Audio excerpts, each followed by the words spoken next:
Good morning beloved. വളരെ സന്തോഷം തോന്നുന്നു നിങ്ങളെ എല്ലാവരെയും കാണുമ്പോൾ. സഭ നിറയുകയാണ്.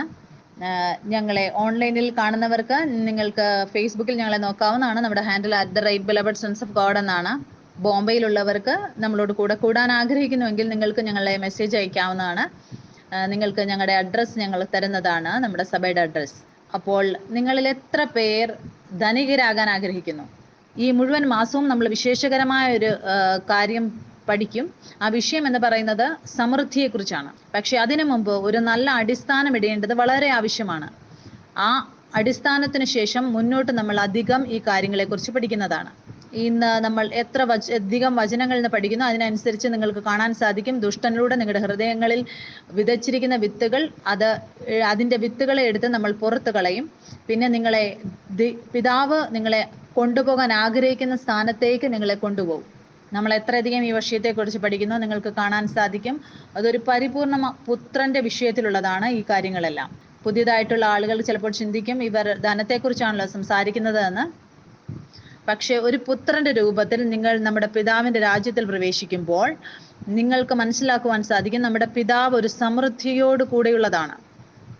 കുറവ് എന്ന് പറയുന്നത് സാത്താനിലൂടെയാണ് ഈ ലോകത്ത് വന്നത്. മരണവും സാത്താനിലൂടെയാണ് ഈ ലോകത്ത് വന്നത്. എന്തുകൊണ്ടെന്നാൽ ദൈവത്തിന്റെ രാജ്യത്തിൽ ഇതുമായി യാതൊരു ബന്ധവുമില്ല. ഒരു സാധാരണ മനുഷ്യന് ചിലപ്പോൾ ആയിരിക്കാം, അവർ ചിലപ്പോൾ ചിന്തിക്കുക ഇവർ ധനത്തെക്കുറിച്ച് സംസാരിക്കുന്നു. പക്ഷെ ഒരു പുത്രന്റെ രൂപത്തിൽ നിങ്ങൾക്ക് മനസ്സിലാക്കുവാൻ സാധിക്കും ഒരു സ്ഥാനം പിതാവ് നിങ്ങൾക്ക് വേണ്ടി വെച്ചിട്ടുണ്ട്. അതിൽ അവൻ നിങ്ങൾക്കെല്ലാം പ്രദാനം ചെയ്യുന്നു. പക്ഷെ നിങ്ങൾ ആ വെളിപ്പാടിൽ ഉണരുമ്പോൾ നിങ്ങൾക്ക് മനസ്സിലാകും നിങ്ങൾ നിങ്ങളുടെ പിതാവിനെ പോലെ ജീവൻ കൊടുക്കുന്ന ഒരു ആത്മാവാണ് എന്ന്. ഇത് ആ സത്യങ്ങളിൽ ഒന്നാണ് നമ്മുടെ അടിസ്ഥാനത്തിന് വേണ്ടി ആവശ്യമായിട്ടുള്ളതിൽ. മുന്നോട്ട് നമുക്ക് പഠിക്കാം എങ്ങനെയാണ് നിങ്ങളുടെ പിതാവ് ആഗ്രഹിക്കുന്നത് നിങ്ങൾ ഈ ലോകത്തിൽ ഒരു ധനികന്റെ രൂപത്തിലായിരിക്കണമെന്ന്. വചനം പറയുന്നു അവൻ എനിക്ക് വേണ്ടി ദരിദ്രനായി തീർന്നു, എന്തുകൊണ്ടെന്നാൽ ഞാൻ ധനികനായി തീരാൻ വേണ്ടി. ഞാൻ ഈ തിരിച്ചറിവിൽ ഉണരുമ്പോൾ യേശുവിനുണ്ടതെല്ലാം ഇപ്പോൾ എൻ്റേതായിരിക്കുന്നു എന്നുള്ള അത് ഇന്ന് വളരെ അത്ഭുതകരമായ ഒരു മെസ്സേജ് ആയിരിക്കും.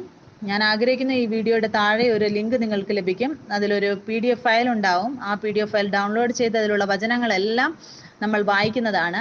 അത് നിങ്ങൾക്ക് ലഭിക്കും അതിനകത്തിൽ നിന്ന്. ഇവിടെ നിങ്ങൾക്ക് ഒരു ബോർഡ് കാണുവാൻ സാധിക്കും. അതിൽ ചില കാര്യങ്ങൾ എഴുതിയിട്ടുണ്ട്. നിങ്ങൾക്ക് എല്ലാവർക്കും കാണാൻ സാധിക്കുന്നു. ആദം, യേശു. ഞാനും നിങ്ങളും. എത്ര പേർ എൻ്റെ ശബ്ദം കേൾക്കുന്ന ഓൺലൈനിലും?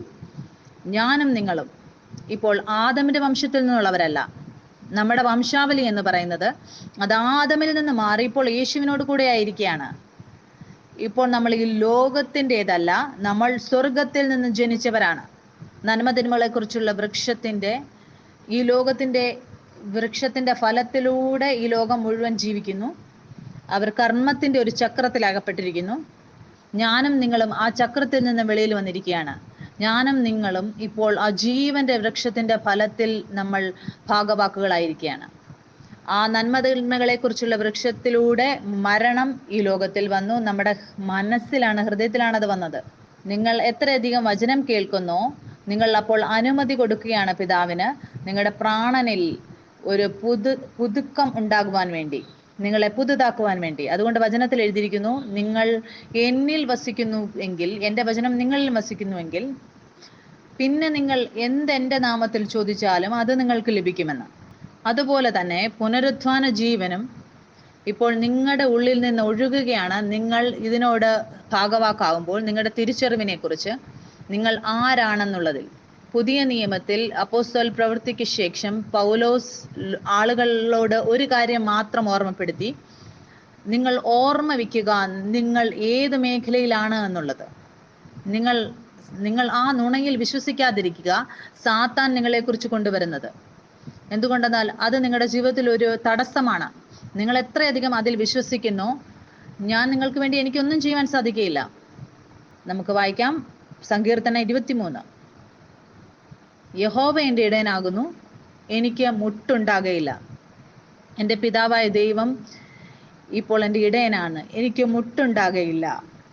മുട്ട് എന്നുള്ള ശബ്ദം, മുട്ടുണ്ടാകുക എന്നുള്ളതിൻ്റെ ശബ്ദം എബ്രായ ഭാഷയിൽ അതിൻ്റെ അർത്ഥം ചെയ്സർ എന്നാണ്. ഞാൻ ഈ കാര്യത്തിൽ ഞാൻ ചിരിക്കുകയായിരുന്നു. എന്തുകൊണ്ടെന്നാൽ ദൈവം ഒരിക്കലും ആഗ്രഹിക്കുന്നില്ല നമ്മൾ ഒന്നിന്റെയും പിറകെ ഓടുവാൻ വേണ്ടി. നമ്മൾ അങ്ങനെ ഓടുന്നവരാകുവാൻ ദൈവം ആഗ്രഹിക്കുന്നില്ല. അതിന്റെ അർത്ഥം എന്ന് ചേസർ എന്നുള്ള ശബ്ദത്തിന്റെ എബ്രായ ഭാഷയിലെ അർത്ഥം എന്ന് പറയുന്നത് എനിക്ക് ഒന്നിന്റെയും കുറവുണ്ടാകുകയില്ല, എനിക്കിപ്പോൾ ഒന്നിന്റെയും ആവശ്യമുണ്ടാവുകയില്ല, ഇപ്പോൾ എനിക്കൊന്നും കുറവുണ്ടാകുകയില്ല, വിരളമാകുകയില്ല. അതിന്റെ അർത്ഥം എന്ന് പറയുന്നത് നിങ്ങൾ അവന്റെ രാജ്യത്തിൽ പ്രവേശിക്കുമ്പോൾ എല്ലാ മേഖലയിലും അവൻ ആഗ്രഹിക്കുന്നു നിങ്ങൾ വളർച്ചയിൽ നിന്ന് വളർച്ചയിലേക്ക് കൊണ്ടുപോകണമെന്ന് അവൻ ആഗ്രഹിക്കുന്നു. അത് വെളിപ്പാടിന്റെ മേഖലയിലാണെങ്കിലും അവന്റെ സ്നേഹത്തെക്കുറിച്ചുള്ള കാര്യങ്ങളാണെങ്കിലും നിങ്ങളുടെ ഹൃദയത്തിൽ അവന്റെ അറിവിനെ കുറിച്ചുള്ളതാണെങ്കിലും.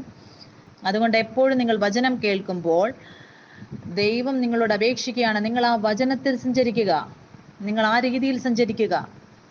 അതുകൊണ്ട് വചനത്തിൽ എഴുതിയിരിക്കുന്നു, അല്പത്തിൽ വിശ്വസ്തൻ അല്ലായിരിക്കുന്നവരിൽ നിന്ന് അതും കൂടി എടുത്തു കളയുമെന്ന്. അത് വചനത്തെക്കുറിച്ചാണ്. എന്തുകൊണ്ടെന്നാൽ ദൈവം ആഗ്രഹിക്കുന്നു നിങ്ങൾ കേൾക്കുന്ന വചനത്തിനനുസരിച്ച് നിങ്ങൾ പ്രവർത്തിക്കണമെന്ന്. എന്തുകൊണ്ടെന്നാൽ ദൈവം നിങ്ങളെ അങ്ങനെ അതിലൂടെ മാത്രമേ നിങ്ങൾക്ക് അനുഗ്രഹം നൽകുവാൻ സാധിക്കുകയുള്ളൂ. ഇത് ദൈവം വെയിറ്റ് ചെയ്യുകയാണ്, നമ്മൾ എപ്പോഴാണ് നമ്മളിലേക്ക് ആ സത്യം എത്തുന്നത് എന്നും ആ വചനം നമ്മൾ കേൾക്കുകയും അതിനനുസരിച്ച് നമ്മൾ പ്രവർത്തിക്കുകയും ചെയ്യാൻ വേണ്ടി അതിനുവേണ്ടി വെയിറ്റ് ചെയ്യുകയാണ്. വരും നമുക്ക് മുന്നോട്ട് നോക്കാം. നമുക്ക് വചനത്തിൽ നിന്ന് ആദ്യം വായിക്കാം. ഉൽപ്പത്തി 3-ാം അധ്യായം അതിന്റെ 17-ാം വാക്യം. പാപത്തിൽ വീഴുക. നിങ്ങൾക്ക് ഓർമ്മയുണ്ടോ? ഏദൻ തോട്ടത്തിൽ 2 വൃക്ഷമുണ്ടായിരുന്നു, നന്മ തിന്മകളെ കുറിച്ചുള്ള വൃക്ഷവും ജീവന്റെ വൃക്ഷവും. ആദ്യത്തെ കുറവ് എന്ന് പറയുന്നത് അത് എന്തിലൂടെയാണ് അവിടെ വന്നത്? ദൈവം ആദമിന് കൽപ്പന കൊടുത്തു, നീ ഈ തോട്ടത്തിലെ എല്ലാ വൃക്ഷത്തിന്റെയും ഫലം ഭക്ഷിക്കാം, പക്ഷേ ആ നന്മ തിന്മകളെ കുറിച്ചുള്ള വൃക്ഷത്തിന്റെ ഫലം മാത്രം ഭക്ഷിക്കരുത്. നീ എന്നത് ഭക്ഷിക്കുന്നോ നിങ്ങൾ അന്ന് ആ ദിവസം മരിക്കുമെന്ന്. ദൈവം എന്തുകൊണ്ടാണ് ആ കാര്യം പറഞ്ഞത്? എന്തുകൊണ്ടെന്നാൽ ദൈവം എല്ലാം ആദമിന് കൊടുത്തിരുന്നു. ദൈവം എന്തുകൊണ്ടാണ് അവനോട് അങ്ങനെ പറഞ്ഞത്? എന്തുകൊണ്ടെന്നാൽ ദൈവം ആദത്തിനെല്ലാം നൽകിയിരുന്നു. ഒരു നല്ല തിരഞ്ഞെടുപ്പ് നേരത്തെ ആദമിന് വേണ്ടി ചെയ്തു വെച്ചിരുന്നു. അപ്പോൾ ആരാണ് ആ കുറവിന്റെ വിചാരം ആദമിലേക്ക് കൊണ്ടുവന്നത്, അല്ലെങ്കിൽ ഹൗവയിലേക്ക് കൊണ്ടുവന്നത്? അത് സാത്താനായിരുന്നു. ആ ചിന്ത അതെന്തായിരുന്നു അവരുടെ ഹൃദയത്തിലേക്ക് അവൻ കൊണ്ടുവന്നത്? അതിതായിരുന്നു, നിങ്ങൾക്ക് എന്തിൻ്റെയോ കുറവുണ്ട് എന്നുള്ളത്. അതവരുടെ അടുത്ത് വന്നിട്ട് പറയുകയാണ്, സത്യത്തിൽ ദൈവം പറഞ്ഞിട്ടുണ്ടോ ഇതിന്റെ ഫലം ഭക്ഷിക്കരുതെന്ന്? ഇല്ല, നിങ്ങൾ എന്ന് ഇതിന്റെ ഫലം ഭക്ഷിക്കുന്നു അന്ന് നിങ്ങൾ ദൈവത്തെ പോലെ ആകും എന്ന് അവരോട് പറയുകയാണ്. അവിടെ അവർക്ക് ആ കുറവിന്റെ വിത്ത് കൊണ്ടുവരികയാണ്. ഇല്ല, എന്തോ നിങ്ങളുടെ ഉള്ളിൽ കുറവുണ്ട് എന്ന്. സത്യം ഇതാണ്. പക്ഷെ അവർ നേരത്തെ ദൈവത്തെ പോലെ അവന്റെ സമാനതയിലും സ്വരൂപത്തിലും സൃഷ്ടിക്കപ്പെട്ടവരാണ്. സാത്താൻ അവരുടെ അടുത്തേക്ക് വന്നിട്ട് അവരുടെ ഉള്ളിൽ ഈ ചിന്ത ഇടുകയാണ്, നിങ്ങൾക്ക് എന്തിൻ്റെയോ കുറവുണ്ട്, എന്തിൻ്റെയോ ആവശ്യമുണ്ട് എന്നുള്ളത്. ആ ചിന്ത അത് ദുഷ്ടനിൽ നിന്നുള്ളതായിരുന്നു. പിന്നെ ആദം ആ ഫലത്തെ നോക്കുകയാണ്, ഈ ഫലം അത് കഴിക്കാൻ വളരെ നല്ലതാണ് കാണുകയാണ്. അവൻ അതിൽ നിന്ന് ഭാഗവാക്കാകുകയാണ്. മരണം എങ്ങനെയാണ് ആദ്യം ഈ ലോകത്തേക്ക് വന്നത്? അവൻ വിശ്വസിച്ചു അവൻ എന്തിൻ്റെയോ കുറവുണ്ട് എന്നുള്ളത്. സത്യം എന്തായിരുന്നു? അവനൊന്നിൻ്റെയും കുറവില്ലായിരുന്നു. ചിലപ്പോൾ അങ്ങനെയുള്ള ഒരു സ്ഥാനമായിരിക്കും നിങ്ങളുടെ പാസ്റ്റർ അടുത്തേക്ക് പോകുന്നു, നിങ്ങൾക്ക് സൗഖ്യത്തിന് വേണ്ടി നിങ്ങൾക്ക് കാണാൻ സാധിക്കും. എപ്പോൾ അവർ പ്രാർത്ഥിക്കുന്നു അപ്പോൾ നിങ്ങൾക്ക് സൗഖ്യം ലഭിക്കുകയും വീണ്ടും ആ രോഗം നിങ്ങളുടെ ശരീരത്തിലേക്ക് വരികയും ചെയ്യുന്നത്. പക്ഷേ അതിനുശേഷം നിങ്ങൾ വചനം കേൾക്കുമ്പോൾ നിങ്ങൾ ഒരു സ്ഥാനത്താണ്. അവിടെ രോഗത്തിന് നിങ്ങളുടെ മേൽ ഒരു അധികാരവുമില്ല. നിങ്ങൾ ഈ സത്യത്തിലേക്ക് വരികയാണ്. സ്വർഗീയ സൗഖ്യം എൻ്റെ ഉള്ളിലുണ്ട്. അപ്പോൾ ഏതാണ് നല്ലത്? സ്വർഗീയ ആരോഗ്യമാണ് നല്ലത്, അതിൽ നിലനിൽക്കുന്നതാണ് നല്ലത്. അപ്പോൾ നിങ്ങൾക്ക് നിങ്ങളുടെ ഭൗതിക മേഖലയിലും എല്ലാ കുറവും സാത്താനിൽ നിന്നുള്ളത് അതിനെ ദൈവം നന്മയിലേക്ക് മാറ്റുന്നത് നിങ്ങൾക്ക് കാണാൻ സാധിക്കും. അപ്പോൾ നിങ്ങൾ മറ്റുള്ളവർക്ക് വേണ്ടിയും ജീവൻ നൽകുന്ന ഒരു ആത്മാവായി തീരുവാനിടയാകും. ഈ കാര്യങ്ങളെ മുന്നോട്ടുള്ള പ്രസംഗത്തിൽ നമ്മൾക്ക് കേൾക്കാം. ഇപ്പോൾ നിങ്ങളെ ഞാൻ ഓർമ്മപ്പെടുത്തുവാൻ ആഗ്രഹിക്കുകയാണ്, നിങ്ങൾ ആ സ്ഥാനത്ത് നിലനിൽക്കുക, നിറവിൻ്റെതായിട്ടുള്ള സ്ഥാനം. അതാണ് നിങ്ങളെക്കുറിച്ചുള്ള പിതാവിൻ്റെ ഇച്ഛ എന്ന്, ആഗ്രഹം എന്ന് പറയുന്നത്. അപ്പോൾ എന്താണ് സംഭവിച്ചത്? ആദം പാപം ചെയ്തപ്പോൾ അവൻ നുണയ്ക്ക്, വ്യാജത്തിന് അവന് അനുമതി കൊടുത്തു. അതിലൂടെ മുഴുവൻ മാനവരാശിയും പാപത്തിൽ വീഴുവാനിടയായി. ഏത് ശാപമാണ് ആദമിന് നൽകിയത്? ഉൽപ്പത്തി 3:17. മനുഷ്യനോട് കൽപ്പിച്ചതോ, നീ നിന്റെ ഭാര്യയുടെ വാക്ക് അനുസരിക്കുകയും തിന്നരുതെന്ന് ഞാൻ കൽപ്പിച്ച വൃക്ഷഫലം തിന്നുകയും ചെയ്തതുകൊണ്ട് നിന്റെ നിമിത്തം ഭൂമി ശപിക്കപ്പെട്ടിരിക്കുന്നു. നമ്മളൊരു മേഖലയിലാണ്, അവിടെ എല്ലാ കാര്യങ്ങളും ശാപത്തിന്റെ കീഴിലാണ്. ഈ സൃഷ്ടികളെല്ലാം, അതുകൊണ്ട് എഴുതിയിരിക്കുന്ന വചനത്തിൽ, ഈ സൃഷ്ടികളെല്ലാം വളരെ ആശയോടെ കാത്തിരിക്കുകയാണ്, ദൈവപുത്രന്മാരുടെ വരവിനായി കാത്തിരിക്കുകയാണ്. ഞാൻ ഒരു സാക്ഷ്യം നമ്മുടെ ബിലവഡ് വാട്സപ്പ് ഗ്രൂപ്പിൽ ഫോർവേഡ് ചെയ്തിരുന്നു. ഒരു പെൺകുട്ടി ഉണ്ടായിരുന്നു, അവൾക്ക് ഒരു മാങ്ങ തിന്നാനുള്ള ആഗ്രഹം തോന്നി, ഒരു പ്രത്യേകതരമുള്ള ഒരു മാങ്ങ. അപ്പോൾ അവളുടെ ഭർത്താവിനോട് പറഞ്ഞു. അപ്പോൾ ഭർത്താവ് പറഞ്ഞു, ഈ മാങ്ങ എന്ന് പറയുന്നത് ഈ സമയത്ത് ലഭിക്കുന്നതല്ല, ഇതിപ്പോൾ ഓഫ് സീസൺ ആണ്. പക്ഷേ ആ ഭാര്യ പറഞ്ഞു, ഞാനൊരു പുത്രനാണ്, നിങ്ങൾക്കറിയാമോ ഈ എല്ലാ സൃഷ്ടികളും അത് ഒരു പുത്രന്റെ ശബ്ദത്തെ കേൾക്കുന്നുവെന്ന്. അവൾ ആഗ്രഹിച്ച ആ സാധനം അവൾക്ക് ലഭിക്കുവാനിടയായി. എന്തുകൊണ്ടെന്നാൽ സൃഷ്ടി പുത്രന്മാരുടെ സേവ ചെയ്യുവാൻ വേണ്ടി ഉണ്ടാക്കിയിരിക്കുന്നവരാണ്. അവർ ഓരോ പുത്രന്മാരുടെയും ശബ്ദത്തെ കേൾക്കുന്നു. മുന്നോട്ട് നമുക്ക് വചനം നോക്കാം. നിന്റെ ആയുഷ്കാലമൊക്കെ നീ കഷ്ടതയോടെ അതിൽ നിന്ന് അഹോവൃത്തി കഴിക്കും. ഇവിടെ കഷ്ടത, ദുഃഖം എന്നുള്ളതിന്റെ വേറൊരു അർത്ഥം എബ്രായ ഭാഷയിലുള്ള ചിന്ത എന്നുള്ളതാണ്. അതിന്റെ അർത്ഥം ഇതാണ്: നിങ്ങൾ എപ്പോഴും ഈ കാര്യത്തിന്റെ ചിന്തയിൽ ആയിരിക്കുമ്പോൾ, എൻ്റെ വീട്ടിൽ എങ്ങനെ ആ ധനം വരും എന്നുള്ള ചിന്തയിലായിരിക്കുമ്പോൾ, അതെങ്ങനെ എൻ്റെ വീടിന്റെ ആവശ്യങ്ങൾ എങ്ങനെ പൂർത്തിയായിരിക്കും എന്നുള്ള ചിന്തയിലായിരിക്കുമ്പോൾ, ആ ചിന്തയോടെ, ആ കഷ്ടതയോടെ അതിൽ നിന്ന് നിങ്ങൾ അഹോവൃത്തി കഴിക്കുമെന്ന്. മുള്ളും പറക്കാരെയും നിനക്ക് അതിൽ നിന്ന് മുളയ്ക്കും, വയലിലെ സസ്യം നിനക്ക് ആഹാരമാകും. നിലത്ത് നിന്ന് നിന്നെ എടുത്തിരിക്കുന്നു, അതിൽ തിരികെ ചേരുവോളം മുഖത്തെ വിയർപ്പോടെ നീ ഉപജീവനം കഴിക്കും. അതിന്റെ അർത്ഥം, എല്ലാ കാര്യങ്ങളും ആദമിന് ലഭിക്കുന്നത് അത് അവന്റെ വിയർപ്പിലൂടെ, അവൻ കഷ്ടപ്പാടിലൂടെ അവനത് ലഭിക്കുകയുള്ളൂ. അവസാനത്ത് നീ പൊടിയാകുന്നു, പൊടിയിൽ തിരികെ ചേരും. അപ്പോൾ ഏതു ശാപമാണ് ആദമിലേക്ക് വന്നു ചേർന്നത്? എല്ലാ കാര്യങ്ങളും നിനക്ക് ലഭിക്കുന്നത് അത് കഷ്ടതയോടെ ആയിരിക്കും നിനക്ക് ലഭിക്കുന്നത്. അതൊരു അധ്വാനത്തിലൂടെ ആയിരിക്കും നിനക്കത് ലഭിക്കുന്നത്. ഇതൊരു ശാപമായിരുന്നു ആദമിൻ്റെ അടുത്ത് വന്നത്. പക്ഷെ യേശു വന്നു എനിക്കും നിങ്ങൾക്കും വേണ്ടി. എന്തുകൊണ്ടെന്നാൽ അവൻ ശാപമായി തീർന്നു. ക്രൂശിൽ തറയ്ക്കുന്നവനെല്ലാം ശപിക്കപ്പെട്ടവൻ എന്നുള്ള ആ വചനത്തിലൂടെ അവൻ നമുക്ക് വേണ്ടി ശാപമായി തീർന്നു, നമ്മൾ സ്വാതന്ത്ര്യത്തിലാവാൻ വേണ്ടി. എത്രയധികം നിങ്ങൾ ആ പുത്രത്വത്തിൽ, ആ നീതിബോധത്തെ കുറിച്ച് നിങ്ങൾ പഠിക്കുന്നു, എല്ലാ കാര്യങ്ങളും നിങ്ങൾക്ക് ലഭിക്കുന്നത്, എല്ലാ ധനങ്ങളും അവന്റെ അനുഗ്രഹത്തിലൂടെ നിങ്ങൾക്ക് ലഭിക്കുന്നത് നിങ്ങൾക്ക് കാണുവാൻ സാധിക്കും. മുന്നോട്ട് നമുക്ക് വായിക്കാം. ആവർത്തന പുസ്തകത്തിൽ നിന്നും. പുതിയതായിട്ടുള്ളവരെല്ലാവരും, വചനം കേൾക്കുന്നവർ, ഒരു കാര്യം നിങ്ങൾ മനസ്സിലാക്കുക. പഴയ നിയമത്തിൽ എഴുതിയിരിക്കുന്ന കാര്യങ്ങളെല്ലാം അതൊരു വരാനിരുന്നവയുടെ നിഴലായിട്ടാണ് എഴുതിയിരിക്കുന്നത്. ആവർത്തന പുസ്തകത്തിൽ എഴുതിയിരിക്കുന്നു എങ്ങനെ മിസ്രയീമ്യരുടെ അടിമത്തത്തിൽ ഇസ്രായേലരായിരുന്നുവെന്നും അതിൽ നിന്നും ദൈവം അവരെ വിടുവിച്ച് വാഗ്ദത്തം ചെയ്ത ഭൂമിയിലേക്ക് കൊണ്ടുപോയി എന്നും എഴുതിയിരിക്കുന്നു. മിസ്രയീം ദേശത്തെ അവിടെ ഒരു അടിമ വീടായിട്ടാണ് കാണിച്ചിരിക്കുന്നത്. അവിടെ അടിമത്വം എന്തിനെയാണ് കാണിച്ചിരുന്നത്? മിസ്രയീമ്യർ ഇസ്രയേലിന് മുകളിൽ ആധിപത്യം നടത്തിയിരുന്നു. എല്ലാ കാര്യങ്ങളും ഇസ്രയേലിയർക്ക് ലഭിച്ചുകൊണ്ടിരുന്നത് അവരുടെ അധ്വാനത്തിലൂടെയും കഷ്ടപ്പാടിലൂടെയും വിയർപ്പൊഴുക്കിയുമായിരുന്നു അവർ നേടിയെടുത്തിരുന്നത്. പിന്നെ ദൈവം ഇസ്രയേലിയരെ ആ ദാസത്വത്തിൽ നിന്നും വിടുവിച്ച് വാഗ്ദത്തം ചെയ്ത ഭൂമിയിലേക്ക് അവരെ പ്രവേശിപ്പിച്ചു. വരൂ നമുക്ക് നോക്കാം ഈ വാഗ്ദത്തം ചെയ്ത ഭൂമിയെക്കുറിച്ച്. ഇത് എങ്ങനെയുള്ള സ്ഥലമായിരുന്നു, എപ്രകാരമുള്ള ദേശമായിരുന്നു? എന്തുകൊണ്ടെന്നാൽ നമ്മളും ഇപ്പോൾ ആത്മാവിൽ ദൈവപിതാവിലൂടെ നമ്മൾ ആ സ്ഥലത്ത് എത്തിയിരിക്കുകയാണ്, ആ ദേശത്ത് പ്രവേശിച്ചിരിക്കുകയാണ്. ആ വാഗ്ദത്തം ചെയ്ത ഭൂമിയിലാണ് നമ്മളിപ്പോൾ. വരൂ നമുക്ക് വചനത്തിൽ നിന്ന് വായിക്കാം.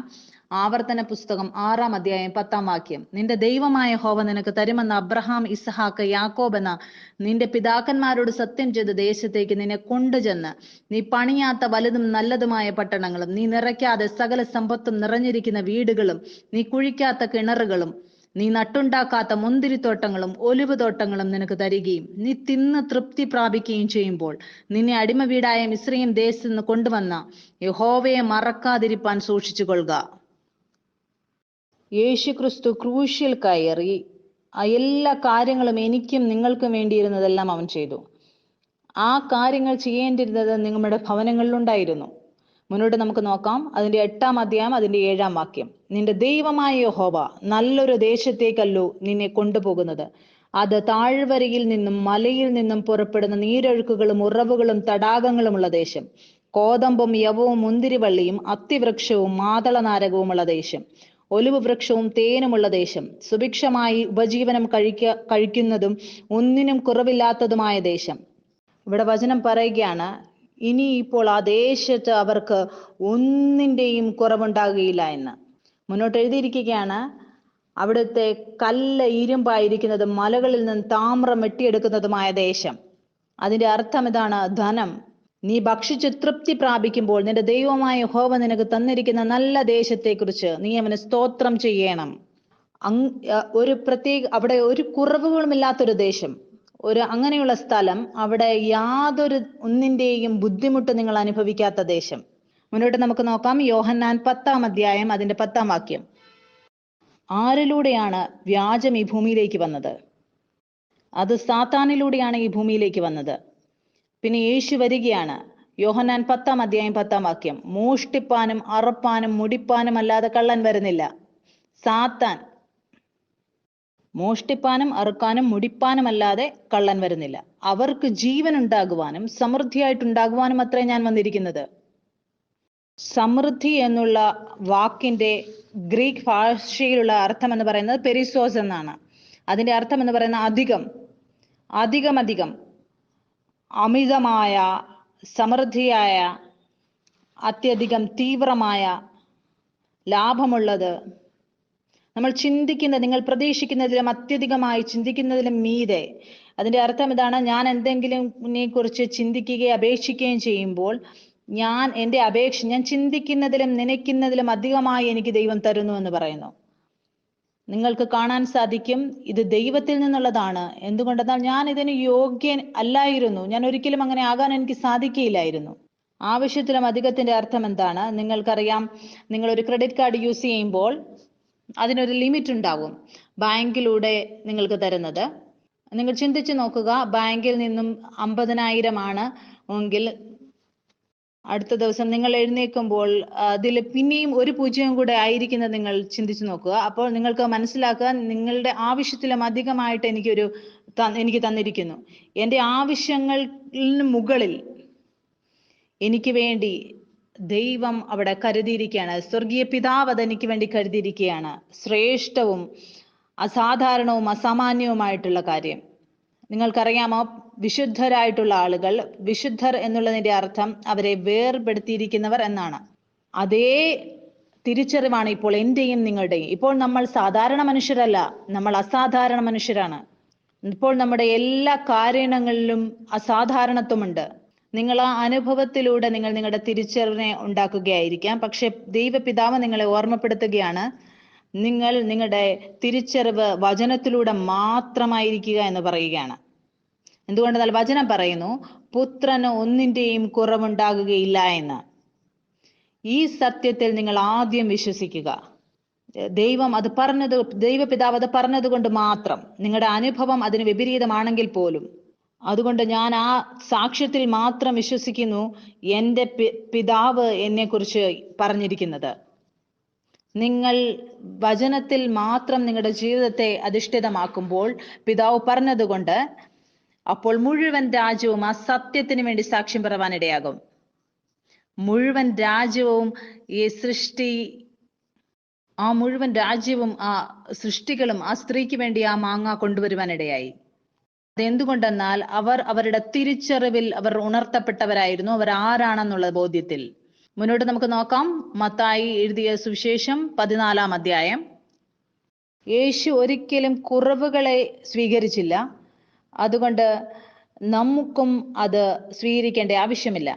ഇവിടെ നമ്മൾക്ക് 5000 പുരുഷാരത്തെ ഭക്ഷണം കഴിപ്പിക്കുന്ന കാര്യത്തെക്കുറിച്ച് സംസാരിക്കുകയാണ്. ഞാൻ ഈ വചനം വായിക്കാൻ ആഗ്രഹിക്കുന്നു. നമ്മളോട് കൂടെ അനേക ആളുകൾ കൂടിയിട്ടുണ്ട്.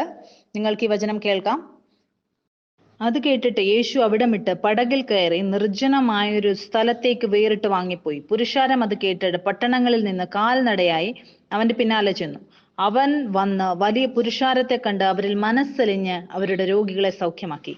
വൈകുന്നേരമായപ്പോൾ ശിഷ്യന്മാർ അവന്റെ അടുക്കൽ ചെന്ന്, ഈ സ്ഥലം മരുഭൂമിയല്ലോ, നേരവും വൈകി. പുരുഷാരം ഗ്രാമങ്ങളിൽ പോയി ഭക്ഷണ സാധനങ്ങൾ കൊള്ളേണ്ടതിന് അവരെ പറഞ്ഞയക്കണമെന്ന് പറഞ്ഞു.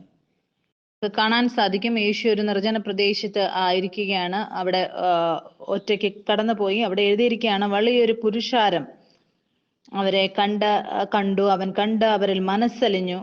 അവിടെ എഴുതിയിരിക്കുകയാണ്, വൈകുന്നേരം ആയപ്പോൾ ശിഷ്യന്മാർ അവന്റെ അടുക്കൽ ചെന്ന്, ഈ സ്ഥലം മരുഭൂമിയല്ലോ, നേരവും വൈകി. പുരുഷാരം ഗ്രാമങ്ങളിൽ പോയി ഭക്ഷണ സാധനങ്ങൾ കൊള്ളേണ്ടതിന് അവരെ പറഞ്ഞയക്കണമെന്ന് പറഞ്ഞു. പക്ഷെ യേശു അവരോട് പറയുകയാണ്, അവർക്ക് പോകേണ്ട ആവശ്യമില്ല, നിങ്ങൾ അവർക്ക് ഭക്ഷിപ്പാൻ കൊടുക്കാൻ പറയുകയാണ്. അത് മരുഭൂമിയായിരിക്കാം. വരൂ, നമുക്ക് പുറത്തു പോകാം. എന്തുകൊണ്ടെന്നാൽ ഭാരതത്തിൽ നമുക്ക് നമ്മുടെ ഭാവിക്ക് വേണ്ടിയൊന്നുമില്ല. പക്ഷേ അനുഗ്രഹം എന്ന് പറയുന്നത് നിങ്ങൾ സ്വയമാണ്. ഈ വചനത്തിലും ഈ കാര്യമാണ് നമ്മൾ കാണുന്നത്. യേശുവും ഇവിടെ പറയുകയാണ്, ഇത് മരുഭൂമിയാണ്, പക്ഷേ പുരുഷാരത്തെ നിങ്ങൾ അയക്കാതിരിക്കുക, നിങ്ങൾ തന്നെ അവർക്ക് ഭക്ഷിപ്പാൻ കൊടുക്കുക. ഇവിടെ എഴുതിയിരിക്കുകയാണ്, അത് എൻ്റെ അടുക്കൽ കൊണ്ടുവരുവിൻ എന്ന് പറയുന്നു. യേശു പറയുകയാണ്, നിങ്ങളുടെ കയ്യിലുള്ളത് അതെന്താണെങ്കിലും അത് എൻ്റെ അടുത്തേക്ക് കൊണ്ടുവരിക. ദൈവം മോശയുടെ സമയത്ത് മോശയെ വിളിച്ചപ്പോൾ മോശ പറഞ്ഞു, എൻ്റെ കയ്യിൽ ഒരു വടി മാത്രമേ ഉള്ളൂ എന്ന് പറഞ്ഞു. ദൈവം പറഞ്ഞു, ഓക്കെ, നീ ആ വടി എടുത്തുകൊണ്ട് വരിക. എന്തുകൊണ്ടെന്നാൽ ആ വടിയിലൂടെ എല്ലാ കാര്യങ്ങളും ചെയ്യിക്കാൻ ഞാൻ പ്രാപ്തനാണ്. മിസ്രയീം ദേശത്ത് ആ വടിയിലൂടെ മാത്രം ദൈവം വളരെ അത്ഭുതങ്ങളും അടയാളങ്ങളും അവിടെ ചെയ്തു മോശയിലൂടെ. നിങ്ങളുടെ കയ്യിൽ എന്തുള്ളതും ആണെങ്കിലും അത് ദൈവപുത്രന്റെ കയ്യിലാണ് എങ്കിൽ അത് വളർച്ചയിലാണ്. അത് നിങ്ങളുടെ വ്യാപാരത്തിലാണെങ്കിലും, അനേക ആളുകൾ എനിക്ക് മെസ്സേജ് അയച്ച് ചോദിച്ചു, ഞങ്ങൾ എങ്ങനെ ഞങ്ങളുടെ ബിസിനസ്സിൽ, ഞങ്ങളുടെ വ്യാപാരത്തിൽ ഞങ്ങൾ എങ്ങനെ വളർത്തുവാൻ ഞങ്ങൾക്ക് സാധിക്കുമെന്ന്. ദൈവത്തിൽ ആയിക്കൊണ്ട് നമ്മൾക്ക് ആ കാര്യങ്ങൾ ചിന്തിക്കാം. വചനം പറയുകയാണ്, നിങ്ങളുടെ കയ്യിലുള്ളതെല്ലാം, പുത്രന്റെ കയ്യിലുള്ളതെല്ലാം അത് വളർച്ചയിലാണ്, അത് വർധനവിലേക്ക് പോകും. മനുഷ്യജാതി ആദമിൽ നിന്ന് ജനിച്ചവർ, അവർക്ക് വേണ്ടി കുറവുണ്ടാകാം. ചിലപ്പോൾ 5 റൊട്ടിയും 2 മീനും അവർക്കത് കുറവുള്ളതായിരിക്കാം. പക്ഷേ പുത്രന് അത് കാണുമ്പോൾ 5 റൊട്ടിയും 2 മീനുമോ എൻ്റെ അടുത്തേക്ക് കൊണ്ടുവരിക. എന്തുകൊണ്ടെന്നാൽ പുത്രന്റെ കയ്യിൽ എല്ലാം വളർച്ചയിലാണ്, വർധനവിലാണ്. യേശു അവരോട് പറയുകയാണ്, ഞാൻ സ്വയം ജീവന്റെ റൊട്ടിയാണ്, ജീവന്റെ അപ്പമാണ്. ഈ റൊട്ടി ഈ 5000 പുരുഷാരത്തിന്റെ ഇടയിലേക്ക് പോവുകയാണ്. മുന്നോട്ട് നമുക്ക് നോക്കാം. അവിടെ എന്താണ് എഴുതിയിരിക്കുന്നത്? അവർ അവനോട് 5 അപ്പവും 2 മീനും അല്ലാതെ ഞങ്ങൾക്ക് ഇവിടെ ഒന്നുമില്ല എന്ന് പറഞ്ഞു. അത് ഇങ്ങ് കൊണ്ടുവരുമെന്ന് അവൻ പറഞ്ഞു. പിന്നെ പുരുഷാരം പുല്ലിനുമേൽ ഇരിപ്പാൻ കൽപ്പിച്ചു.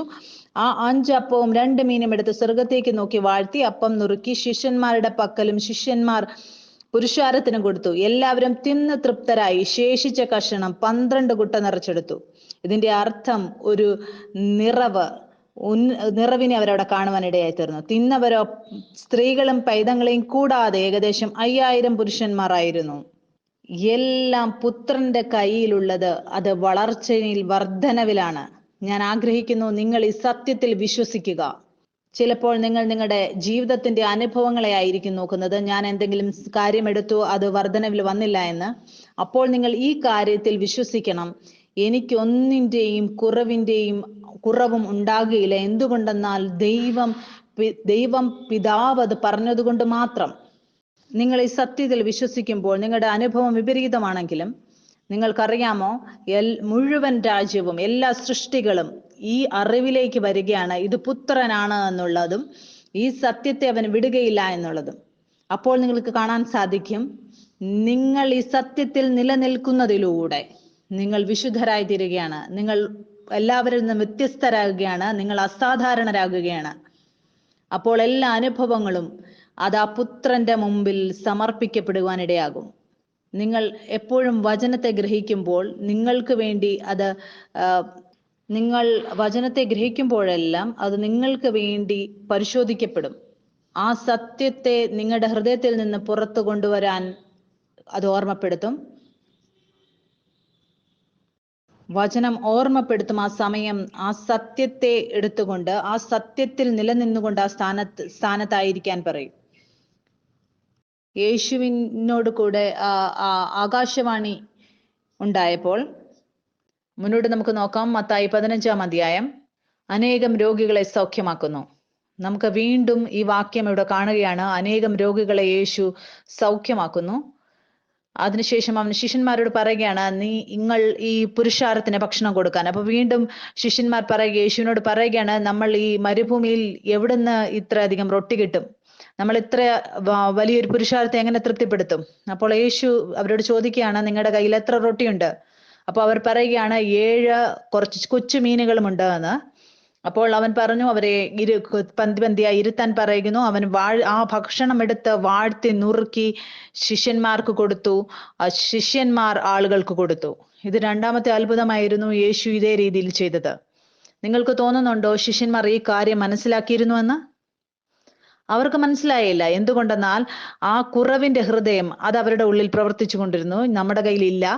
അതേ അത്ഭുതം അവർ കാണുകയാണ്. അതേ പ്രവൃത്തി അവർ യേശു നേരത്തെ ചെയ്തതുപോലെയുള്ളത് തന്നെ കാണുകയാണ്. താഴെ വചനത്തിൽ എഴുതിയിരിക്കുകയാണ്, യേശു അവന്റെ ശിഷ്യന്മാരോട് പറയുകയാണ്, പരീശന്മാരുടെയും സദൂക്യരുടെയും പുളിച്ച മാവ് സൂക്ഷിച്ചുകൊള്ളുമെന്ന് പറയുന്നു.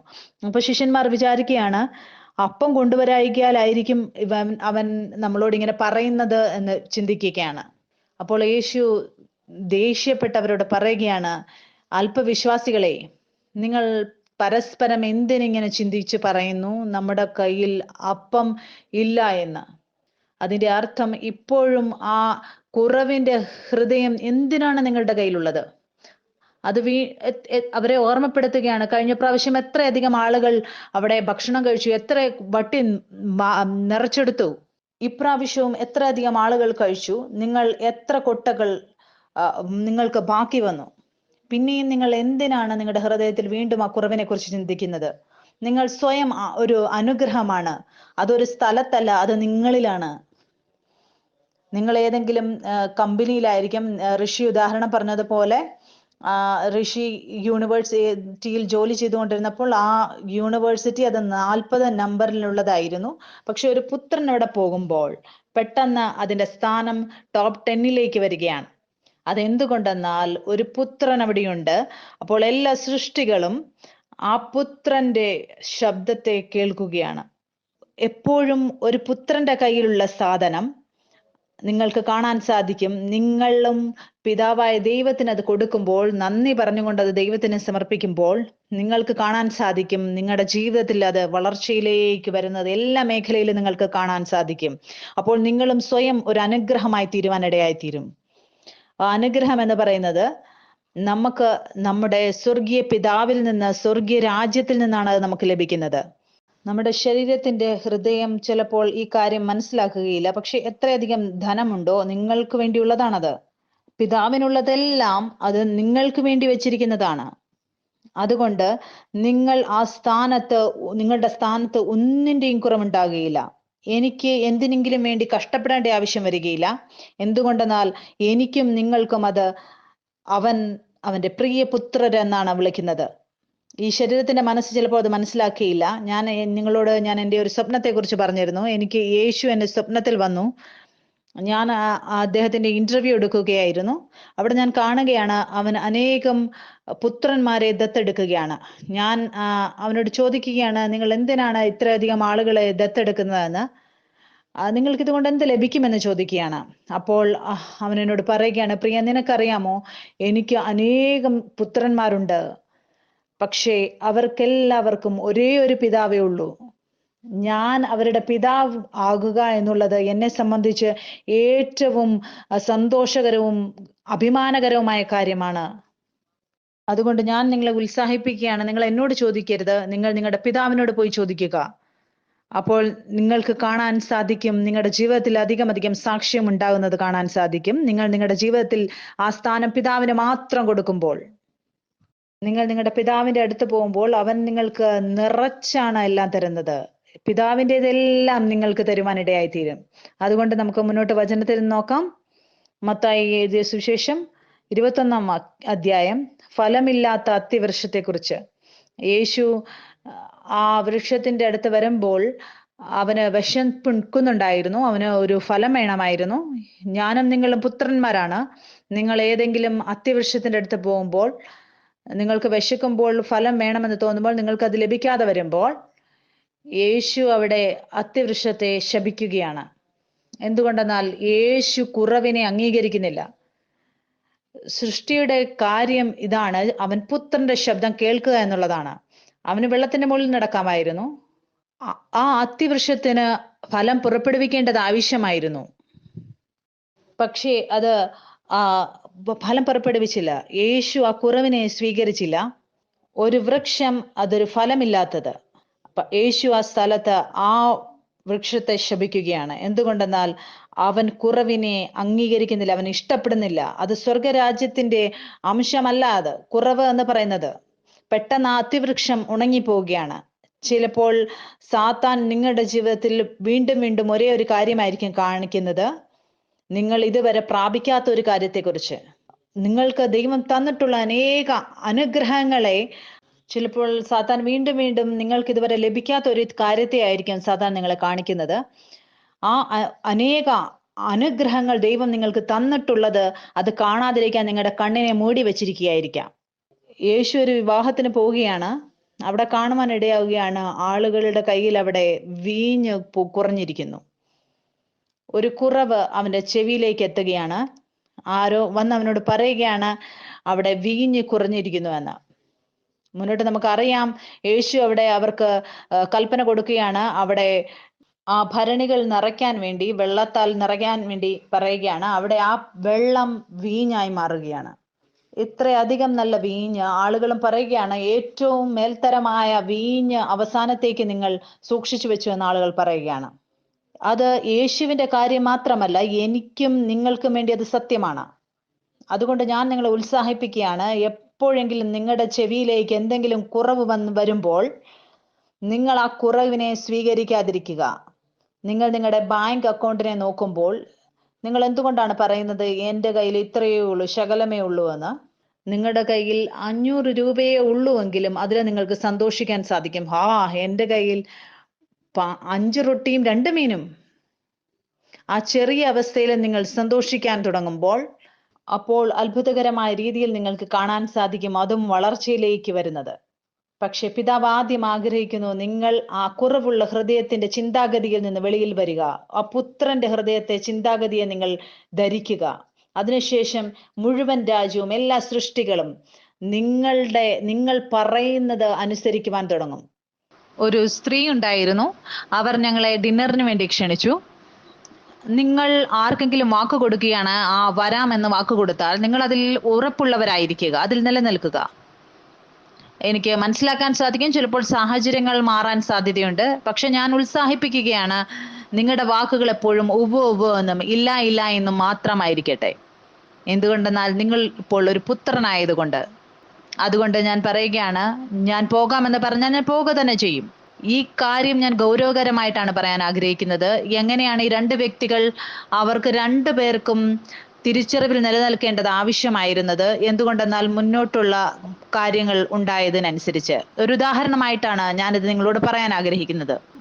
കുറച്ച് സമയത്തിന് ശേഷം അവർക്ക് മനസ്സിലാവുകയാണ്, അവരാരെയൊക്കെ ക്ഷണിച്ചുവോ അവർക്ക് ആർക്കും വരാൻ സാധിക്കുകയില്ല എന്ന്. എത്ര പുത്രന്മാർ എൻ്റെ വാക്ക് കേൾക്കുന്നുവോ, നിങ്ങളുടെ വാക്കുകൾക്ക് നിങ്ങൾ വില കൽപ്പിക്കുന്നില്ല എങ്കിൽ നിങ്ങൾക്ക് എങ്ങനെ ചിന്തിക്കാൻ സാധിക്കും ദുഷ്ടൻ നിങ്ങളുടെ വാക്കുകൾക്ക് വില കൽപ്പിക്കുമെന്ന്? നിങ്ങൾ ആദ്യം ഒരു കാര്യം പറയുകയാണ്, പിന്നെ നിങ്ങൾ ആ കാര്യത്തിന് വില കൊടുക്കുകയാണ് എങ്കിൽ സ്വർഗരാജ്യം മുഴുവൻ നോക്കുകയാണ്, ഇവൻ പുത്രനാണ്, അവൻ പറയുന്ന വാക്കുകളിൽ ഉറപ്പുള്ളവനാണ് എന്ന്.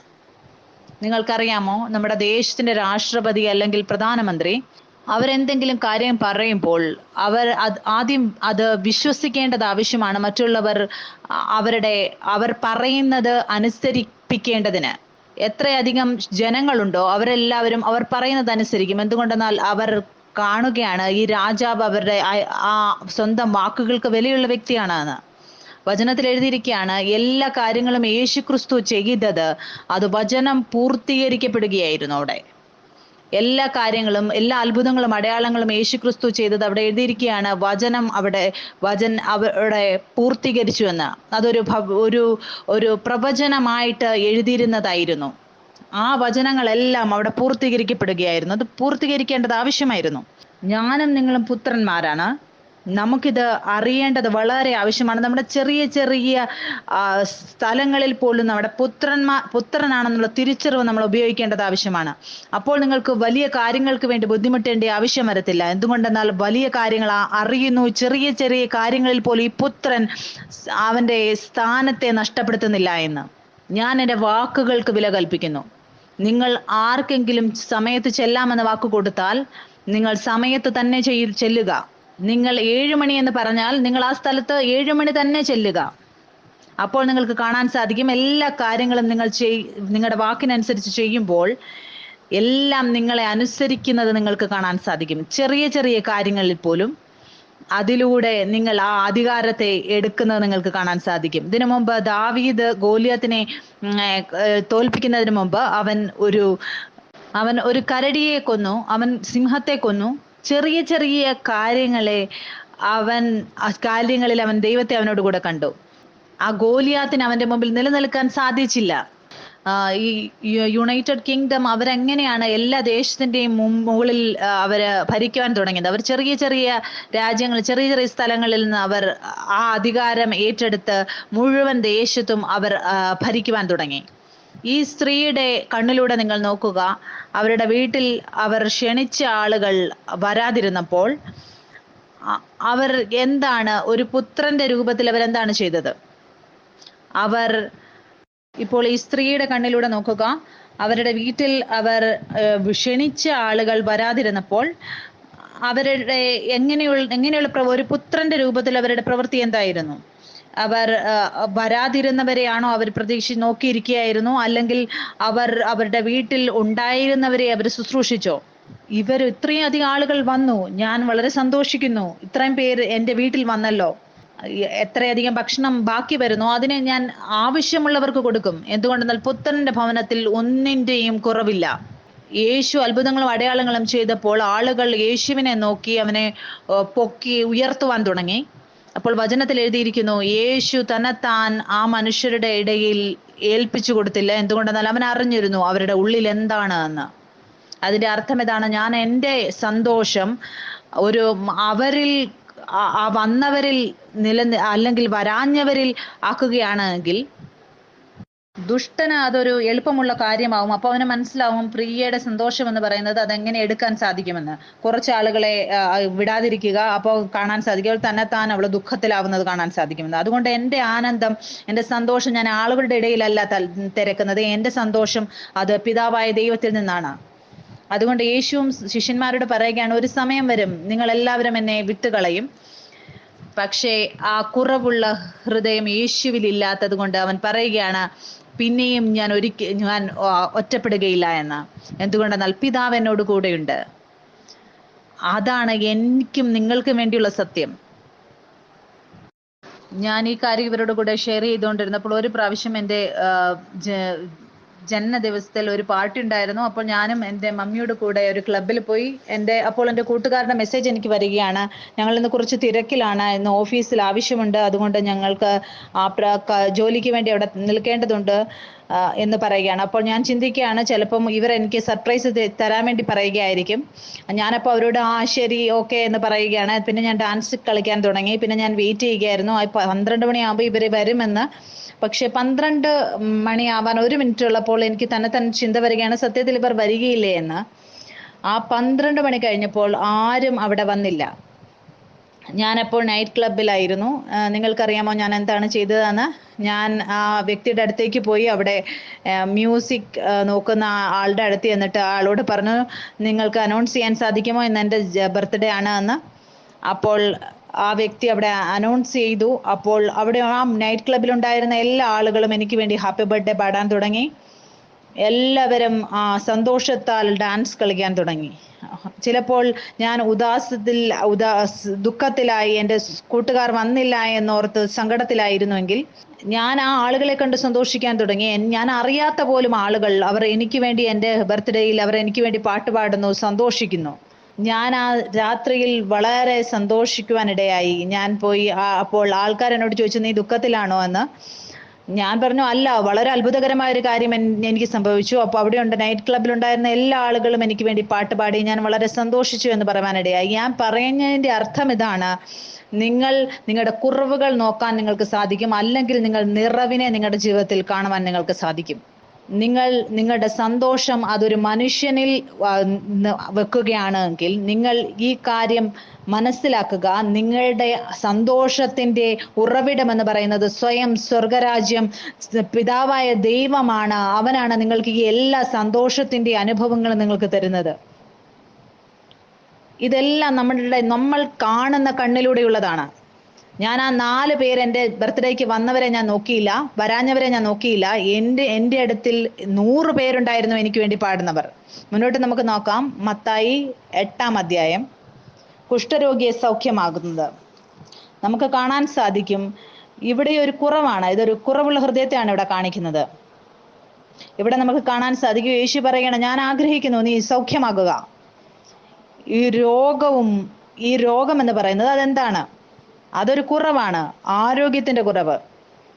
പക്ഷെ പുത്രൻ ജീവൻ കൊടുക്കുന്ന ആത്മാവാണ്. അതുകൊണ്ട് പറയുകയാണ്, നിങ്ങൾ ആദ്യം തന്നെത്താൻ ആ മരണത്തിന്റെ ഹൃദയം നിങ്ങളുടെ ഉള്ളിൽ നിന്ന് മാറ്റുക. ആ മരണം എന്ന് പറയുന്നത് പാപത്തിലൂടെയാണ് ഈ ലോകത്തിലേക്ക് വന്നത്. ഇപ്പോൾ നമ്മൾ സ്വർഗരാജ്യത്തിൽ വന്നിരിക്കുമ്പോൾ ജീവന്റെ വ്യവസ്ഥയാണ് നമുക്ക് വേണ്ടി പ്രവർത്തിക്കുന്നത്, ജീവന്റെ നിയമം. ചിലപ്പോൾ എന്തെങ്കിലും രോഗത്തിന്റെ ലക്ഷണങ്ങൾ നിങ്ങൾക്ക് ശരീരത്തിൽ കാണാൻ സാധിക്കും. പക്ഷെ നിങ്ങൾ ഈ സത്യത്തിൽ നിലനിൽക്കുന്നതിലൂടെ നിങ്ങൾക്ക് ഒന്നിന്റെയും കുറവുണ്ടാകുകയില്ല. ആ സ്വർഗീയ ആരോഗ്യത്തിന്റെ കുറവ് എൻ്റെ ശരീരത്തിൽ ഉണ്ടാകുകയില്ല. നിങ്ങൾ ഈ സത്യത്തിൽ നിലനിൽക്കുന്നതിലൂടെ പുനരുത്ഥാന ജീവൻ അത് നിങ്ങളുടെ ഉള്ളിൽ പ്രവർത്തിക്കുവാൻ തുടങ്ങും. നമുക്ക് ലാസറിന്റെ ജീവിതത്തിലും കാണാൻ സാധിക്കും. വചനത്തിൽ എഴുതിയിരിക്കുന്നു, യേശുവിന് ലാസറിനെ വളരെ ഇഷ്ടമായിരുന്നു, അവന് വളരെ പ്രിയമുള്ളവനായിരുന്നു. മാർത്തയും മറിയയും ലാസറും അവര് സഹോദരങ്ങളായിരുന്നു. യേശുവിന്റെ ചെവിയിൽ ലാസറിന്റെ മരണ വാർത്ത എത്തുകയാണ്. നിനക്ക് പ്രിയമുള്ളവൻ അവൻ മരിച്ചുപോയി എന്ന് പറയുകയാണ്. അപ്പോൾ തന്നെ യേശു ആ കുറവിനെ കുറിച്ച് കേൾക്കുകയാണ്. അപ്പോൾ അവൻ പറയുകയാണ്, രോഗം എന്ന് പറയുന്നത്, ഈ രോഗം അത് മരണത്തിന് വേണ്ടിയുള്ളതല്ല, ഇത് ദൈവ മഹത്വത്തിനായിട്ടുള്ളതാണ് എന്ന് പറയുകയാണ്.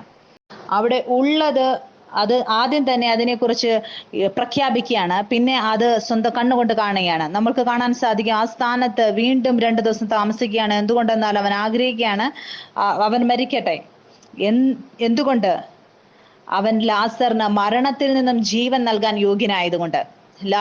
മരിച്ചുപോയ ലാസർ യേശുവിന്റെ വാക്ക് കേട്ട് യേശു പറയുകയാണ്, ലാസറെ പുറത്തു വരിക. പിതാവായ ദൈവമേ, ഞാൻ അങ്ങേ സ്തുതിക്കുന്നു, നീ എപ്പോഴും എൻ്റെ പ്രാർത്ഥന കേൾക്കുന്നു എന്ന് ഞാൻ അറിയുന്നു. എൻ്റെ ജീവിതത്തിൽ മരണത്തിൻ്റെതായ പ്രഭാവവുമില്ല. എന്തുകൊണ്ട് മരണമില്ല? എന്തുകൊണ്ടെന്നാൽ യേശു പറയുകയാണ്, ഞാൻ പുനരുദ്ധാനവും ജീവനുമാണ്. എല്ലാ പ്രശ്നങ്ങളും നിങ്ങളുടെ ജീവിതത്തിൽ വരുമ്പോൾ അതിൻ്റെ പരിഹാരം എന്ന് പറയുന്നത് ഈ ലോകത്തിലല്ല, പക്ഷേ അത് സ്വർഗത്തിൽ നിന്നാണ് വരുന്നത്. അതുകൊണ്ട് നിങ്ങൾ വിശ്വസിക്കുക. നിങ്ങൾ സ്വർഗരാജ്യത്തിൽ ആരാണെന്ന് നിങ്ങൾ വിശ്വസിക്കുക. നിങ്ങളുടെ തിരിച്ചറിവ് നിങ്ങൾ മറക്കാതിരിക്കുമ്പോൾ അപ്പോൾ ആ കാര്യങ്ങൾ അതിൻ്റെതായ ശരിയായ രീതിയിലേക്ക് അത് വരുവാനിടയാകും. അതുകൊണ്ട് യേശു ഈ കാര്യം പ്രഖ്യാപിക്കുകയാണ്, ഞാൻ പുനരുദ്ധാനവും ജീവനുമാകുന്നു. ആ മരിച്ച വ്യക്തി പോലും അപ്പോൾ ജീവനിലേക്ക് പ്രവേശിക്കുകയാണ്. ഞാൻ പുനരുദ്ധാനമാണ്, അതിൻ്റെ അർത്ഥം എന്തോ മരണത്തിലാണ്, അതിന് ജീവനിലേക്ക് വരേണ്ടതിൻ്റെ ആവശ്യമുണ്ട്. ഞാൻ തന്നെ ജീവനാണ് എന്നുള്ളതിന്റെ അർത്ഥം എന്താണ്?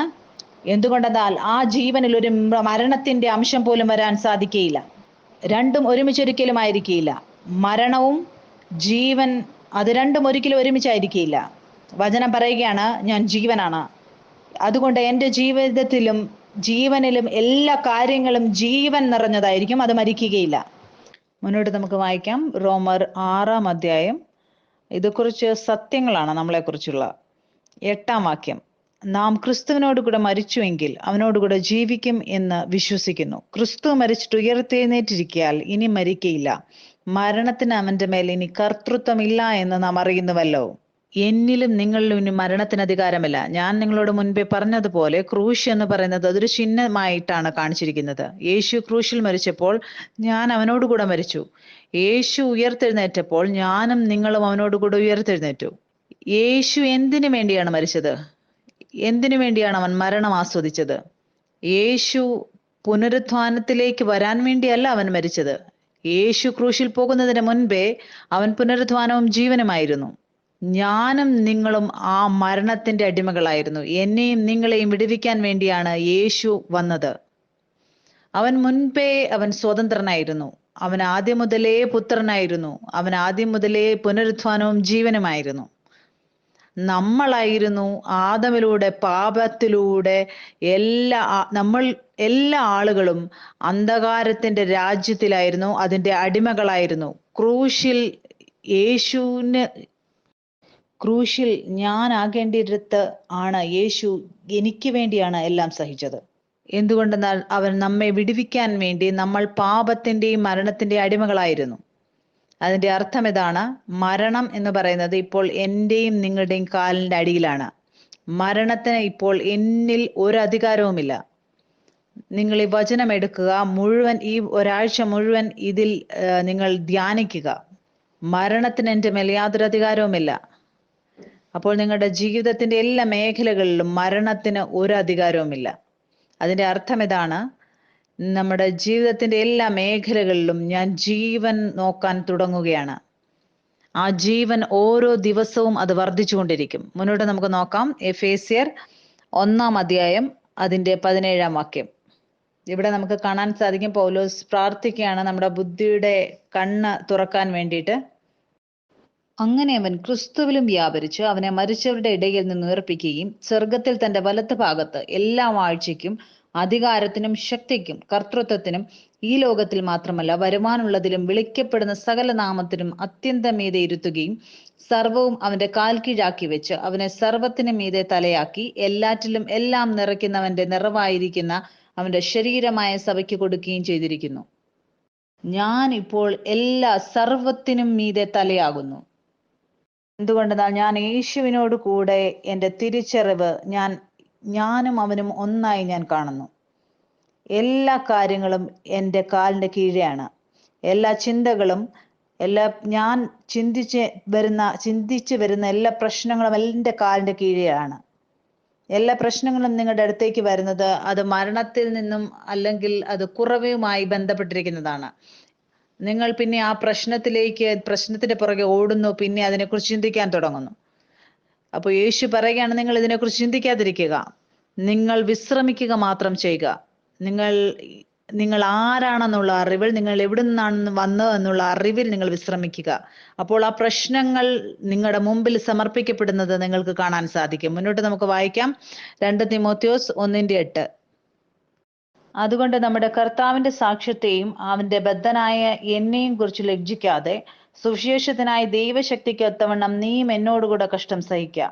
അവൻ നമ്മെ രക്ഷിക്കുകയും വിശുദ്ധ വിളി കൊണ്ട് വിളിക്കുകയും ചെയ്തത് നമ്മുടെ പ്രവർത്തികൾ നിമിത്തമല്ല, സകല കാലത്തിനു മുമ്പേ ക്രിസ്തു യേശുവിൽ നമുക്ക് നൽകിയിരിക്കുന്നതും ഇപ്പോൾ മരണം നീക്കുകയും സുവിശേഷം കൊണ്ട് ജീവനും അക്ഷയതയും വെളിപ്പെടുത്തുകയും ചെയ്ത നമ്മുടെ രക്ഷിതാവായ ക്രിസ്തു യേശുവിന്റെ പ്രത്യക്ഷതയാൽ വെളിപ്പെട്ടിരിക്കുന്നതുമായ തന്റെ സ്വന്തം നിർണയത്തിനും കൃപയ്ക്കും ഒത്തവണ്ണമത്രേ. ഇതിന്റെ അർത്ഥം എന്താണ്? മരണം നീക്കിക്കളഞ്ഞു എന്നുള്ളതിന്റെ യേശു ക്രിസ്തു ക്രൂശിൽ പോയതിലൂടെ അവൻ എന്റെയും നിങ്ങളുടെയും മരണത്തിനെ നീക്കിക്കളഞ്ഞു. അതുകൊണ്ട് എൻ്റെ ജീവിതത്തിന്റെ എല്ലാ മേഖലകളിലും ഇപ്പോൾ മരണത്തിന്റെ ഭയമില്ല. ഞാൻ എൻ്റെ ഹൃദയത്തിൽ എപ്പോഴും എല്ലാ വിഷയങ്ങളിലും എനിക്ക് ചിന്തിക്കേണ്ട ആവശ്യമില്ല എന്നുള്ള ആ ബോധ്യത്തിലാണ്. എന്തുകൊണ്ടെന്നാൽ അവൻ എനിക്ക് വേണ്ടി മരണത്തെ നീക്കിക്കളഞ്ഞു. മുന്നോട്ട് എഴുതിയിരിക്കുകയാണ്, ജീവനും അക്ഷയതയും വെളിപ്പെടുത്തി. ഞാൻ പറഞ്ഞതുപോലെ ഇപ്പോൾ പുത്രന്റെ രൂപത്തിൽ നിങ്ങൾ ജീവിക്കുന്നത്. മുന്നോട്ട് നമുക്ക് വായിക്കാം. എബ്രായർ 2:14. മക്കൾ ജഡരക്തങ്ങളോട് കൂടിയവർ ആകൊണ്ട് അവനും അവരെ പോലെ ജഡരക്തങ്ങളോട് കൂടിയവനായി മരണത്തിന്റെ അധികാരിയായ പിശാചിനെ തന്റെ മരണത്താൽ നീക്കി ജീവപര്യന്തം മരണഭീതിയാൽ അടിമകളായിരുന്നവരെയൊക്കെയും വിടുവിച്ചു. അതിന്റെ അർത്ഥം ഇതാണ്: നമ്മൾ ബന്ധനത്തിലായിരുന്നു, നമ്മൾ മരണത്തിന്റെ അടിമകളായിരുന്നു. ഇപ്പോൾ മരണം നമ്മുടെ കാലിന് കീഴിലാണ്. ഇപ്പൊ നിങ്ങളുടെ ജീവിതത്തിന്റെ എല്ലാ മേഖലകളിലും കുറവുള്ളത് നിങ്ങൾ നോക്കുക. നിങ്ങളുടെ ജീവിതത്തിന്റെ എല്ലാ മേഖലകളിലും നോക്കുക. നിങ്ങൾക്ക് കുറവ് കാണുന്നിടത്ത് ചിലപ്പോൾ ആർക്കെങ്കിലും ബന്ധങ്ങളിൽ പ്രശ്നമുണ്ടായിരിക്കും, അല്ലെങ്കിൽ നിങ്ങൾക്ക് ചിന്തുവായിരിക്കും എനിക്ക് നല്ല കാര്യങ്ങൾ ലഭിക്കാൻ യോഗ്യതയില്ല എന്ന് നിങ്ങൾക്ക് തോന്നുന്നുണ്ടാവാം. ആ അവസ്ഥകൾ കണ്ടിട്ട് ആ കുറവുള്ള ഹൃദയം നിങ്ങളുടെ ഉള്ളിൽ തന്നെ ഉണ്ടാക്കുകയാണ്. എന്റെയും നിങ്ങളുടെയും അവകാശം പിതാവായ ദൈവത്തിൽ നിന്നാണ് വരുന്നത്. അതുകൊണ്ട് എന്റെയും നിങ്ങളുടെയും വളർച്ച എന്ന് പറയുന്നത് അത് സ്വർഗത്തിൽ നിന്നാണ് വരുന്നത്. എന്തുകൊണ്ടെന്നാൽ സ്വർഗീയ രാജ്യത്തിന്റെ നിയമം എന്ന് പറയുന്നത് ഈ ലോകത്തിന്റെ നിയമത്തിനനുസരിച്ചുള്ളതല്ല. നിങ്ങൾ ഈ ലോകത്തിന്റെ ചക്രത്തിൽ നിയമത്തെ നോക്കി നിങ്ങൾ ജീവിക്കാതിരിക്കുക. എന്തുകൊണ്ടെന്നാൽ നിങ്ങൾ ഇപ്പോൾ ഈ ലോകത്തിന്റെ ഉള്ളവരല്ല. നിങ്ങളുടെ നോട്ടം, നിങ്ങളുടെ കണ്ണുകൾ സ്വർഗത്തിലേക്കായിരിക്കട്ടെ. എന്തുകൊണ്ടെന്നാൽ നമ്മുടെ വളർച്ച സ്വർഗത്തിൽ നിന്ന് വരുന്നതാണ് എങ്കിൽ ഈ ലോകത്തിന്റെ കാര്യങ്ങൾ എന്തായാലും നമുക്ക് ഒരു പ്രശ്നവുമുള്ളതല്ല. ഇപ്പോൾ നമ്മുടെ ജീവിതത്തിൽ മരണത്തിന്റെയും കുറവിന്റെയും ഹൃദയമില്ല. മുന്നോട്ട് നമുക്ക് വായിക്കാം. ഫിലിപ്പിയർ 4:19.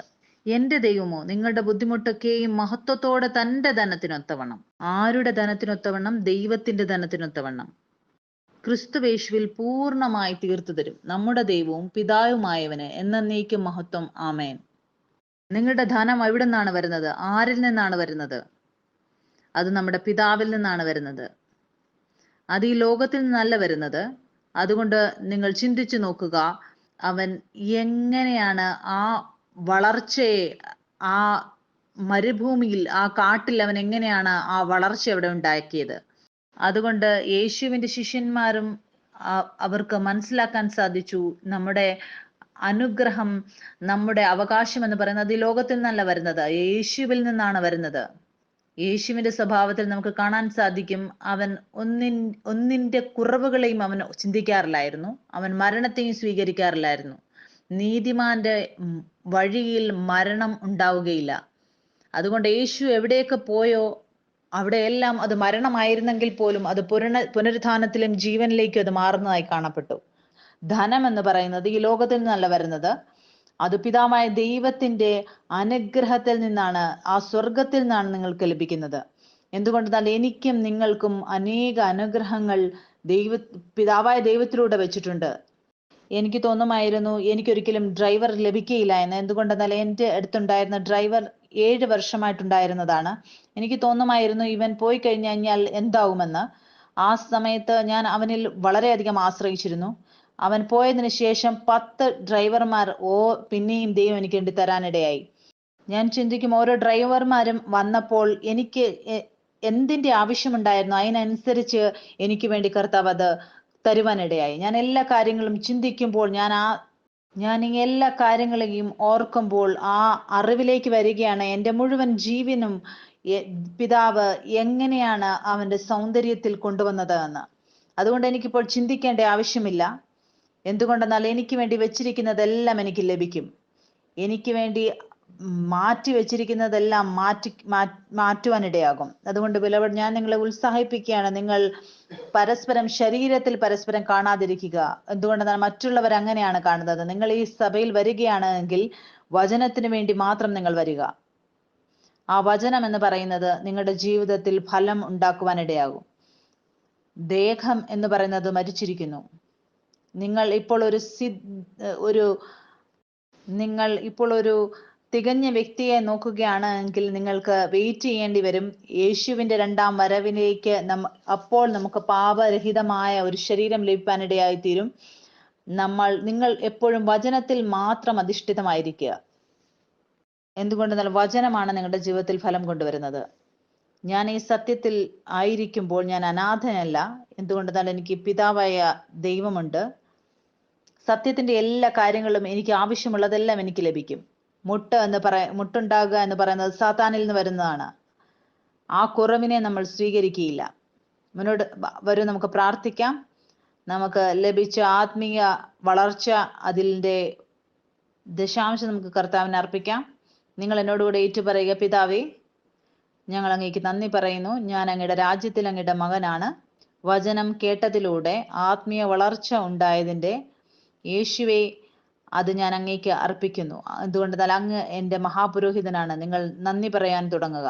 Lord Jesus, I thank you that we are born of you, born from you, of your seed, of your monogene.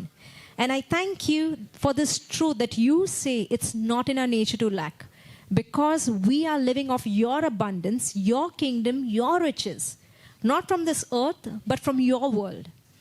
And as you are, so are we in this world. And we just thank you for this. I thank you for where you're even taking us, and for each son hearing this word today. I just thank you for this. In Jesus' name, amen.